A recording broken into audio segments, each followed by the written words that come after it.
tuned in to the Community Cats podcast. Ready? Let's go. Welcome to the Community Cats podcast. I'm your host, Stacy LeBaron. I've been involved helping homeless cats for over 30 years with the Merrimack River Feline Rescue Society. The goal of this podcast is to expose you to amazing people who are improving the lives of cats. I hope these interviews will help you learn how you can turn your passion for cats into action. And today we're speaking with Stephen Quandt. Stephen is the founder of Stephen Quandt Feline Behavior Associates and is a feline training and behavior specialist certified through the Animal Behavior Institute and a recent author with the publication of his first children's book, Happy Comes Home, available on Amazon. He is a professional feline behavior specialist with over 20 years of experience working with cats in private consultations, animal shelters, and in the field. A background of nationwide rescue work with the ASPCA greatly enriched his empathy with communities of cat lovers in need of help. In 2019, he participated in the spay-neuter and research campaign to assist the animals that live in the exclusion zone around the Chernobyl nuclear power plant, many of whom have descended from the pets left behind after the accident in 1986. His current work with the Animal Care Centers of New York City advances that compassionate connection, and we can find out more at catbehaviorhelp.com. Stephen, I'd like to welcome you to the show. Thank you so much, Stacy. It is such a pleasure to be here today. Now, before we dive into all of the work that you've done over the last 20 years, please tell our listeners, how'd you become so passionate about cats? So, when I was a child, I was a dog person. And there's some different benchmarks that helped me discover the beauty of cats. But there was a particular event. I was volunteering at the time for the ASPCA, and I was asked to go out to the site of the Joplin tornado in 2011. Where it was a terrible tornado, one of the worst in modern history in the US. Hundreds of people died. We had 1,200 cats and dogs in our care. And within a week, I was put in charge of the cat shelter. We went from 100 to 400 cats. It's like battlefield commission. The officers get knocked down and they have to promote somebody. So I got promoted. And I met a cat that I named Petunia. She was so terrified that she would not come out of her box, a feral den inside her crate at all for any reason. And in part of my daily work, I would go and speak to her several times a day. And within a number of days, she came out and she blossomed into the friendliest cat you can imagine. And I learned at that moment, relatively late in life, what it's like to relieve suffering in another creature. And as I'm sure you know, it changes you. And it changed me forever. And that literally that day was the day, I didn't know it at the time, but that was the day my life started to shift from a former career and doing volunteer work for cats to shifting into professional animal welfare. So even though there were plenty of times when I was loving cats before that day stood out as a life-changing moment for me. I think we all have these aha moments that we're just like, oh, I'm seeing this and I either want to encourage more of this to happen, more connections with the animals or cats that we have. We create these bonds, or we try something new, we do something new and it works and it's great. And let's share this with others so that they can do more. I've had times where I've seen dumpsters full of kittens, and it's a vision I never want to see again. And I don't want anyone else to have to see, kittens living out of a dumpster with broken bottles, beer bottles all around. I am the person who, and you can appreciate this, I was at a feline behavior conference and there was this picture of this kitten up on the screen and a person holding the kitten, and they're asking everyone in the room, what does this picture tell you? And I was the only one in the room said, this kitten never should have been born in the first place, right? And so, everybody was like, let's be reactive. Let's help that kitten. Let's embrace that kitten. And I tend to think a little bit upstream about how did this kitten get here in the first place? And what's the story behind the kitten? But as a feline behaviorist and working with folks with their cats and with organizations, you're really on the front lines. You're in that reactionary mode of here we are. This is the challenge we're faced with. This is the cat we're faced with. What are we going to do? So, Stephen, what have you learned being on the feline behavior front lines? What's that journey been like for you? Well, it's a great question, and it's a complicated, there's a lot of ways I could go with it. But, one thing that I've learned is how important it is to be compassionate with people. They contact me when they're in a panic. They contact me when they say, we're at our wits' end and we don't know what to do. And I don't want to, cast stones, but there are too many people who are judgmental about how we take care of and find homes for and care for our animals, when at these critical junctures in someone's life, they need someone who's going to talk to them compassionately and from a loving point of view, who's not being judgmental about, you should do this and you should do that. And damn you for even thinking about doing this thing. When we're trying, people are trying the best they can, and we have to bring them the tools to make things better when they don't necessarily have all those tools. So part of my answer to you is to bring compassion and understanding to people. Yeah. And I love the fact that you also reference tools. It's not just empathy and understanding. That's part of it. But then there's also, let me share my experience with you. Let me share the things that I have used to make life better for the cats in my household, the cats in the community. We talk about feline enrichment and we think about it as an indoor only situation. And I actually feel like indoor outdoor cats. I feel like outdoor only cats. I feel like there's feline enrichment opportunities at all levels of being with a cat in some way, shape, or form. Cats play outdoors just as much as they play indoors, and they hunt indoors just as much as they hunt outdoors. And so I think trying to have feline behavior as an all cat topic is really fascinating, because I do think we think of it more as like, oh, well, we need it for apartment cats or we need it for this. So tell me more about the work that you do. What are the clients like that you work with? Sure. And I can tell you what some of the most common behavior problems people contact me about. But one other thing I talk to clients about is outdoor cats don't have behavior problems.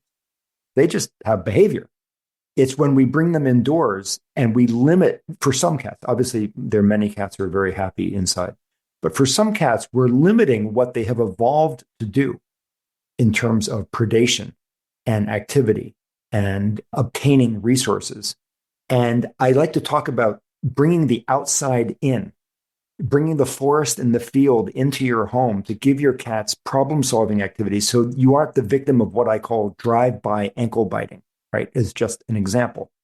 And helping cats engage in normal behaviors in a normal way is super important. And so part of the tools that we talk, I say to folks all the time, I have a webinar I give regularly, and I say to folks, don't just try and stop a behavior. That's counterproductive. We need to know why the cat is engaging in this behavior so we can address what this cat needs. The cat needs something. If they're running around, jumping on all your counters and waking you up at 3 a.m, I promise you this cat needs something that they're not getting. And if we can figure out a way to give it to them that doesn't drive us crazy, right? That's the kind of negotiated solution. Then they're happy. And guess what? If they're happy, we're happy too. That's the goal, right? Is to help our cats they're not pack animals in a certain sense. I don't want to make a huge generality there, but between certain groups of animals, they're not in that same category. Although interestingly, there are only 2 species of cats in the world, and there are approximately 42, depends who you talk to, species of cats. Only 2 actually live in groups when the conditions allow this, and that's our cats and lions. And here's a really interesting kind of parallel idea. And I know I'm on a tangent, but I'll get back to it. There are also only 2 species of cats that raise their tail as a greeting. Guess what? Lions and our cats. And, they needed to be able to signal, hey, I'm going to raise my peace flag and say I'm okay, because they do live in groups, unlike the other species, which are really solitary. But again, my hope is to help people figure out how the little lion in their home needs to be given the things that they need in order to live a fully satisfying, meaningful life. So you mentioned earlier, you said, I'll share with you what are sort of my top 3 issues that I end up dealing with my clients. I will guess one of them is probably starts with the letter L, but I will let you go on that one. I do cat trivia at a lot of my events, and I would have to say lift the lid is one of the things that an answer to one of my cat trivia questions. So I will let you guess what that's all about. Yeah, should we call it the L word? Yeah. So that's problem number 2. Litter box behavior is the number 2 problem. And again, this isn't necessarily representative of all the problems out there, but it's what causes people to come to me and say they want a professional consultation. There are other things that may be going on that people can live with, or they can go to a website and get enough information. So number 1 above even litter box is cat-on-cat aggression or cat aggression generally. When there are 2 cats that are having a really tough time with each other, or with even more painfully with the human, which is a really specialized topic. We could talk about it a little bit. It's so heartbreaking when the cat that loves you and that you love becomes inexplicably aggressive towards the people in the home. It's heart-wrenching. But aggression is number 1 and litter box is number 2. And literally everything else becomes a very small percentage of the total. And they become anything from socialization issues or new kitten issues, sometimes destructive behavior, separation anxiety. But litter box and aggression are number 1 and number 2. Yeah, I had the honor of owning a very aggressive cat that wasn't aggressive to people, but was aggressive to other cats. I mean, you were talking about how most of the behavior issues happened within the house. Now, he was a community cat, unneutered, and he sprayed basically the periphery of my house. And so then my indoor cats, of course, went crazy. And I had my cats at that point in time were indoor, outdoor. So they would meet outside. He would fight with them. He would pee all over them while they were fighting. And then I was like, I found out he really wasn't owned. I got him neutered and I was trying to acclimate him in the house. And a lot of times I did get to the point where I was able to have primarily peace in the house. And it was a lot of work. I did, the food started on the opposite side of the house with the cats, and it marched its way in to where they were somewhat. And I did a lot of play therapy with them, with the cat dancer toy and that kind of stuff.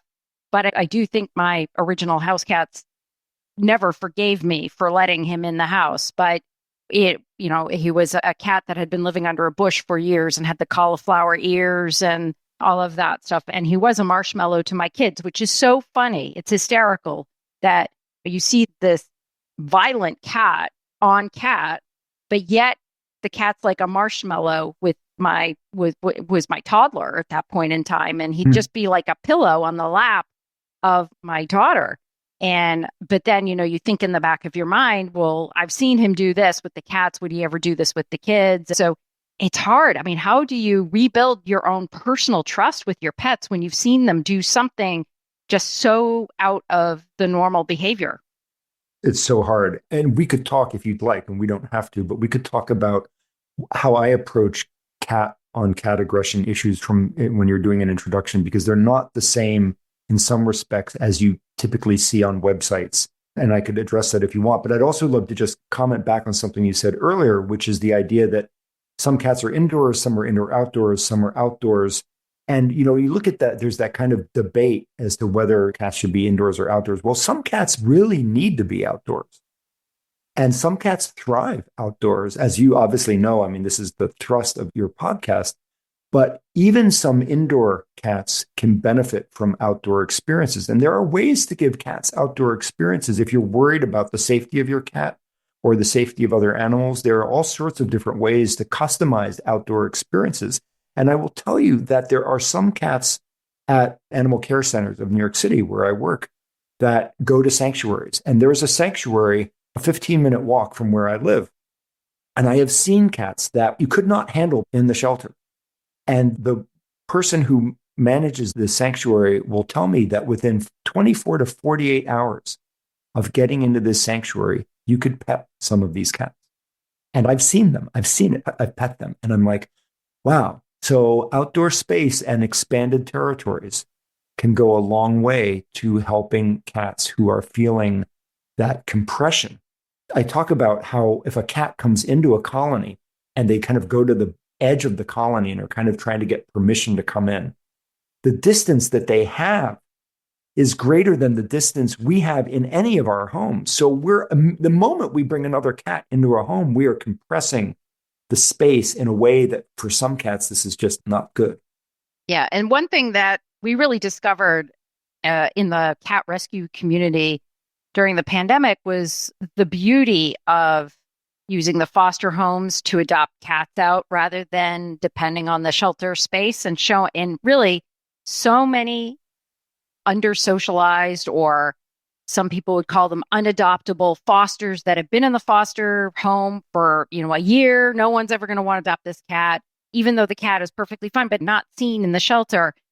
Zoom and video conferencing made it so that these cats could be shown in their own way of behaving, and you could see they're like a normal cat, and gave greater opportunity to shine in their personality. No matter how hard we try in a shelter, when I used to do adoptions, people would say, now, how is this cat going to behave when I get the cat home? And I'm like, I really don't know. You have to take a leap of faith, because I can tell you how this cat's going to behave with another 43 other cats that are here free roaming in this main room here. But I can't tell you what this cat is going to do immediately upon entry. I can tell you what the tips are, how to get the cat acclimated to the home. But this is not like buying a purple couch. There's unpredictability here. We have to have a leap of faith. This is a commitment. It's when you have a child, you don't know what their personality is going to be. I can't return my child. And that's the same thing we have to do when we're talking with folks about adopting a cat. Now, you work with a lot of shelters, and some of these cats have been tagged with behavioral issues. Are you working with the organizations to try and help facilitate successful adoptions, or how is behavior playing a role in adoption? So I do most of my work in terms of other shelters with the animal care centers. I consult a little bit for some rescues, and I've given presentations to different shelters in different parts of the country on various topics near and dear to our hearts. But in the shelter at ACC, I primarily work with assessing cats for behavior as we see that cat today. We can't, again, like you said, I can't say what this cat's going to be like tomorrow or in your home. So what I do is we make observations, and we have our own kind of system of assigning behavior levels to cats. And those speak to the type of home, the experience level of the home that we're looking for. And so a lot of the work that I do is helping figure out how we should find good placement for the cats. We now have a new adoption center at our Manhattan location that includes, for the first time ever, a habitat. Our new Queens Adoption Center also has a couple habitats, and we also work to place cats into these habitats, which is its own sort of process. And very interesting, because one of the things that we've learned, and I think shelters who have habitats also learn this as well, is that cats tend to get along pretty well in a habitat where none of them are the owner of that space. And so it's much different than when you're bringing a cat into your home and you already have a cat there. So a lot of my work is with the cats, also working with them, the ones that are having behavior challenges. We provide socialization and enrichment and try and help them do better. We have a special program for extremely scared cats called the Frady Cat Club that works to help them improve more quickly than if we're just trying to offer treats and work that way. And then I work with clients at the shelter as well, either in surrender prevention. There's a different team for surrender prevention, but I'm sometimes called in for that reason. Or I work with adopters or foster homes to help them with a behavior challenge in the home. Excellent. Wouldn't it be fantastic if your whole TNR team was on the same page? Imagine your staff and volunteers mastering trapping best practices, prepping cats properly for clinic arrival, and making everyone's job easier. Would you like to give them a toolbox of tips and tricks to refer to whenever trapping gets tough? Our monthly virtual TNR workshops are perfect for group training, covering everything from TNR philosophy to planning, equipment use, public relations, because we are all going to run into those stubborn neighbors, and cat care tips, plus more. With Q&A sessions, handouts, customized content for your program, your team will be ready to successfully reduce the number of free-roaming cats in your community. Ready to turn your trappers into a team? Great! Email Stacy at communitycatspodcast.com or call 978-239-2090 for details. Want an easy grant opportunity for your animal organization? Maddie's Fund is giving away a $3,000 grant each month to one lucky Maddie's Pet Forum member. You'll automatically be entered to win each month when you start a new discussion, reply to a new post, or upload a new library resource. Learn more at forum.maddiesfund.org today. Are you a proud cat parent looking for the perfect, affordable health care for your kitty? Well, look no further than the Community Cat Clinic, conveniently located in Woodstock, Georgia, just north of Atlanta and not too far from the Tennessee and South Carolina borders. The health and happiness of all cats are the top priorities at this feline-only hospital. From preventative care, spay, neuter, and vaccines, to specialized and innovative treatments like full-mouth dental, ultrasound, radio, iodine therapy, emergency blockage cases, they've got your cat's well-being covered. For the TNR community and local shelters, they offer easy-to-access low-cost spay-neuter services and volume appointments. So if you want to do a large TNR project, this is the clinic you want to go to. It's worth the extra trip. Appointments are available most days. Check out the Community Cat Clinic online at communitycatclinic.com or visit them in person at the Walmart Shopping Center at the Shops of Trickham on Highway 92 at Trickham Road in Woodstock, Georgia. More per, less price. I would like to change topic a little bit here and find out more about your work. Tell me about this project that you were involved with in Chernobyl. Tell me a little bit about the details on that and what did you learn and see in that experience? During Hurricane Sandy, I worked for the ASPCA's Field Investigation and Response Team, and I met a visiting vet named Dr. Jennifer Betts. And after yelling at her for screwing up our medical process, I worked in medical administration and medical treatment at the time. The next day she came in and she said, "Are you going to yell at me again?" And I was like, "Oh God, no, I'm sorry." You know, it was so loud in that temporary shelter that we had to wear hearing protection. And to have a conversation with someone who was 3 feet away from you, you'd be yelling. So yelling was just the normal level of conversation anyway. But the moment she said that to me, we both laughed and we became really good friends. And I asked her, she later became the medical director of the Dogs of Chernobyl project, which was done under the auspices of the Clean Futures Fund, which is the umbrella organization that handled this project. And I asked her if I could join the project at some point. It was started in 2017. And in 2019, she said, "Stephen, I'm ready for you." It was an invitation only at that point because there were people who pretended to be experienced in either veterinary work or animal welfare because they were what we call rad nerds, radiation nerds. They were bounty hunters. They were looking for objects in the exclusion zone or around the plant or around Pripyat, the abandoned town, and to take them home, right? These things. And they were always found out because their medical skills were zero, right? And they were sent home. So it was invitation only. And I had just started working at the animal care centers when they were getting ready to go. And I went to my new boss and I said, "Hey, I couldn't make this a condition of employment, but I've been asked to go. I would sure love to go. Is there any way, while I'm still on probation, could you let me go for a few weeks to do this project of spay, neuter, and research?" And leadership said yes. And they said, "But you have to give us a presentation on it when you come home." So I took photos and video and I created a PowerPoint, which I then gave. And then I shelved it because I just kind of forgot about it. And then when I was doing cat behavior webinars over Zoom, I remembered the Chernobyl presentation and I started offering it through my website mostly to libraries who let me present it. But it was a fascinating experience. And I met people who lived in essentially their homes in the exclusion zone, essentially no electricity.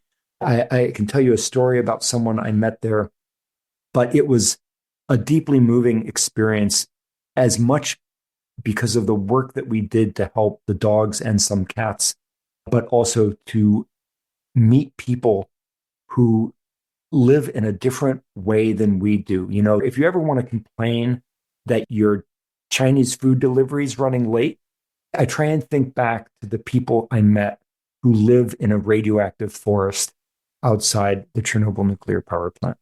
Yep.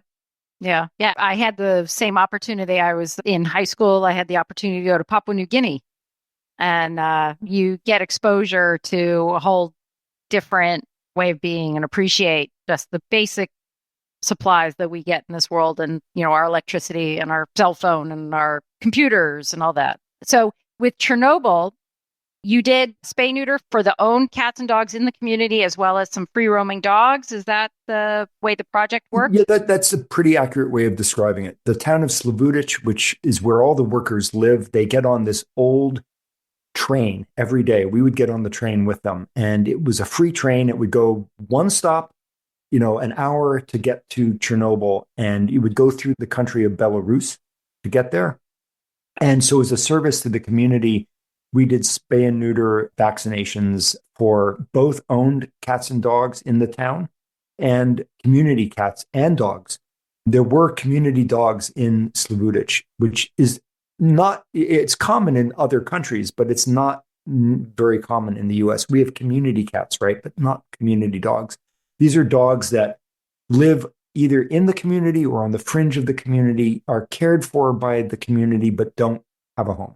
So they live their lives, they're fed, and they're cared for. So we did that. And then we would go to Chernobyl when it was time to move on to that part of the project and do daily spay neuter, as well as medical care, testing, deworming, vaccinating. We also implanted ear tags that had dosimeters in them so that we could track on successive years. We could track the cumulative amount of radiation that these dogs were absorbing. And I get all sorts of questions in the webinar about radiation effect on the dogs, and does the radiation affect them, and how long do they live? And the lead researcher, Dr. Tim Mousseau, who's published widely around the world now on this topic, discovered that there's strontium in the bones of the dogs. And the program brought back about 34 dogs in the second and third year. We couldn't bring anything back the first year, but the Ukrainian government gave us permission to bring puppies back, but they'd have to be quarantined for several months. They had to basically clean out their intestinal tract. It would all have to be paid for. It was very expensive, but all 34 came to homes in the US and Canada. Every single owner donated a blood sample to the National Institutes of Health, which is doing DNA sequencing and has been studying these dogs to see what their lives are like. Because in Chernobyl, unfortunately, the environment is so rough that these dogs don't live in a full lifespan. So we don't know what sort of radiation-related end-of-life conditions might occur because they don't live that long. But Dr. Mousseau also discovered that there are social groups in the exclusion zone. The dogs, one pack of dogs would be walking across a field and they would stop. They would freeze and they wouldn't take another step because they knew that this was the boundary of another group. And the groups didn't interbreed. There's no interbreeding among the groups. And a lot of the dogs descended from these pet dogs left behind after the accident, and others were not related. So they were able to figure that out as well. Very interesting. We'll have to get you to do a webinar on the whole thing, because I find it just really fascinating. That happened back in the 80s. So these are 5th, 6th, 7th generations down the line. So this is more than that. Yeah. You wrote a children's book. It seems a little bit interesting. Feline behaviorist becomes children's book author. So that's an interesting path. How did that come about? Well, in building out my business, when I went part-time with ACC, an idea was given to me by a friend, someone who works with me as a partner in my company. And he said, wouldn't it be great to talk about cat behavior with kids? There are lots of books on cat behavior for adults. There's very little in the way of books. And I didn't want to do just a how-to, problem, solution. I wanted to weave a narrative, a story about a family. And the book's called Happy Comes Home, right? It's on Barnes & Noble and Amazon, and it's in hardcover. It's also on my website. You can get a signed copy, by the way, if you buy it from my website. But it was a story about a family that wanted to adopt a cat from a shelter. And the child, his name is Avery, dreamed of all the happy things that this cat would do. And when they brought this wonderful looking cat home, who, if in the first kind of drawing, and my husband did the illustrations, are all done by hand. They have a lot of life to them. You see Happy for the first time, and Happy looks really happy. But there's also, this little mischievous grin going on. And in fact, when they get Happy home, it's what we called a catastrophe, right? And Happy does all these things that you wouldn't want a cat to do. And they Google cat behavior help. And this human-sized cat, who coincidentally has blue and green eyeglasses just like mine, rings the doorbell. His name is Mr. Top Cat. And he helps the family understand why Happy is doing these things. After they find Happy disappears right when Mr. Top Cat shows up. So they have to figure out where Happy actually is. Anyway, they work through all the behavior problems so that the family feels great about this. And we made a point of not giving a gender to Avery and not giving a gender to the cat. And I found that people either don't think about it or they just make their own assumptions about gender, which we think is great. We just didn't want to push in any direction like that. But I'll tell you, writing dialogue and writing narrative that doesn't include gender in the English language, it's really hard not to create a word salad. Even talking about it with you is a little bit tricky. Mm-hmm. But in any case, that was what the book was about. And we wanted to be able to help children connect to their pets, to their cats, and come to a compassionate understanding. And again, as we were talking a little bit about earlier, my first really affecting moment with a cat was at the Joplin tornado. And relieving suffering and teaching about compassion is not something that we generally teach below a professional level. Therapists, doctors, nurses, it's just not taught. So I want to teach it. I want children to have that experience early in life of what it means or what it could mean if they're reading a book, to have that experience to prep them for compassion. And for those of us that are out there doing trap, neuter, return, feeding community cats, we are the examples to the community about caring for animals. We are part of that humane cat community. So you are setting an example, meaning you, the listeners that are out there, are setting the example for how we should be taking care and treating of animals, as well as our neighbors and the folks that are out there for people, for the children. There was a story many years ago where a teenage girl threw a kitten down a flight of stairs in a public housing complex in a community. And a 7-year-old boy picked up that kitten and brought that kitten to the person who was out feeding the cats in the feeding station out at the public housing unit. And the feeder said, "Thank you so much for giving me this kitten. I'm going to go get the kitten some help." But she said, "Well, how did you know to come to me?" And he was like, "I know you are the person that can help the animals here. I knew I could ask you for help and I wasn't going to get into any trouble or anything like that." That boy knows that it's okay to ask for help now because of that action. And I know that is one of many frequent stories that we see on a daily basis. Those of us that are out there that are under the guise of helping cats, we're helping community.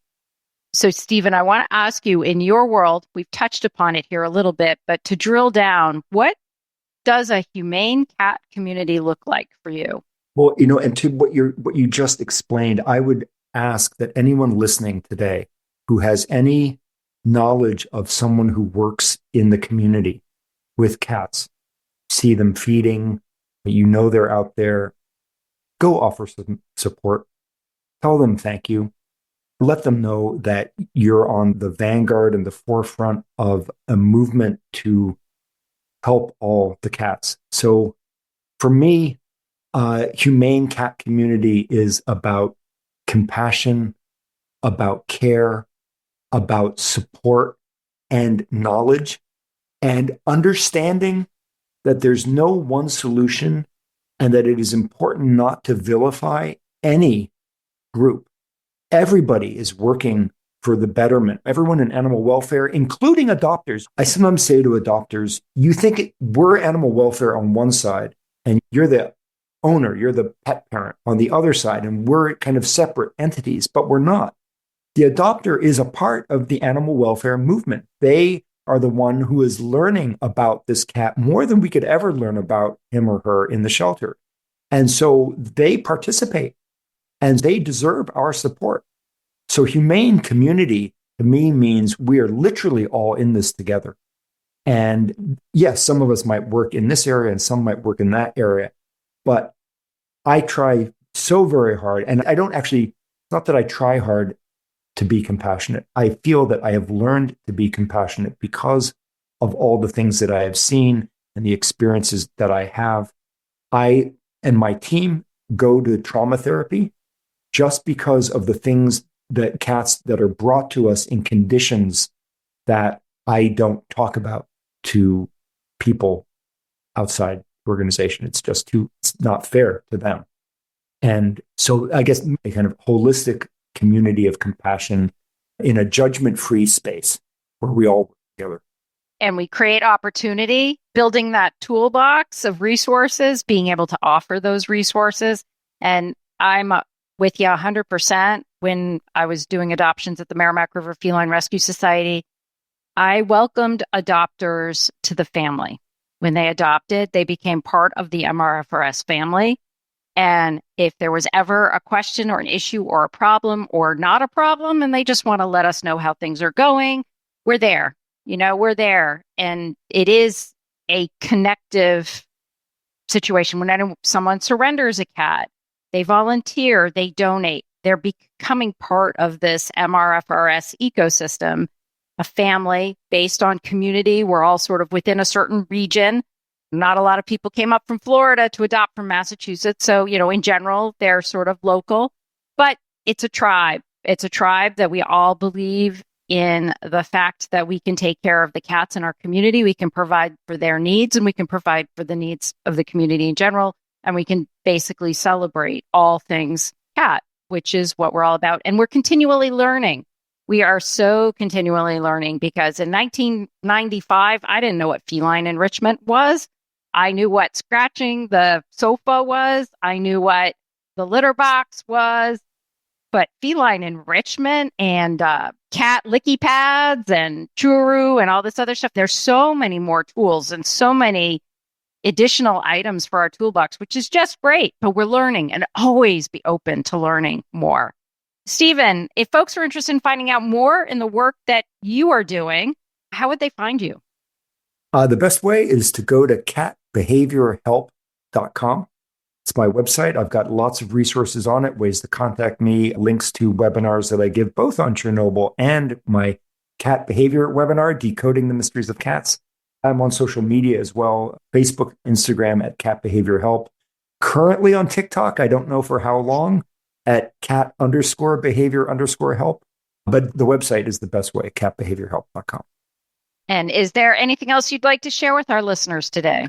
A super quick story about community. About a year ago, almost exactly a year ago, we adopted a cat to a retired couple, Marilyn and Mike. And I helped them with some issues with their cat Scamper, issues that aren't fully resolved to this day, but they love this cat and they call me every week. Every week I talk to them. And I talk to them just because we want to talk. And I feel we're now a part of each other's community. I love them dearly. I never expected that I would make that community connection with a couple in that way, but I did. And that's what we do.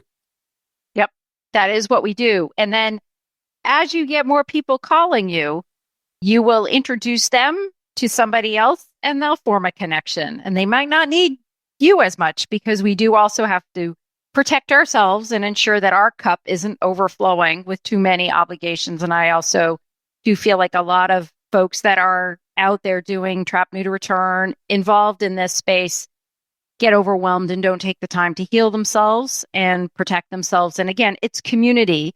So it's not just about you, it's about making a circle and having other folks create community amongst themselves. Stephen, I want to thank you so much for being a guest on the show, and I hope we'll have you on again in the future. I would love to come back. And anytime you want a webinar on Chernobyl or cats, I'm there for you. It was a super pleasure to be here and meet you today. Thank you so very much.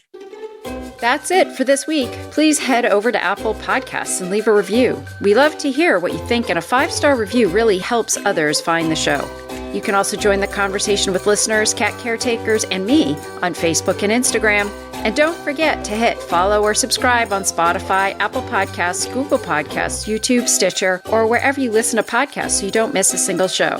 Thanks for listening, and thank you for everything that you do to help create a safe and healthy world for cats.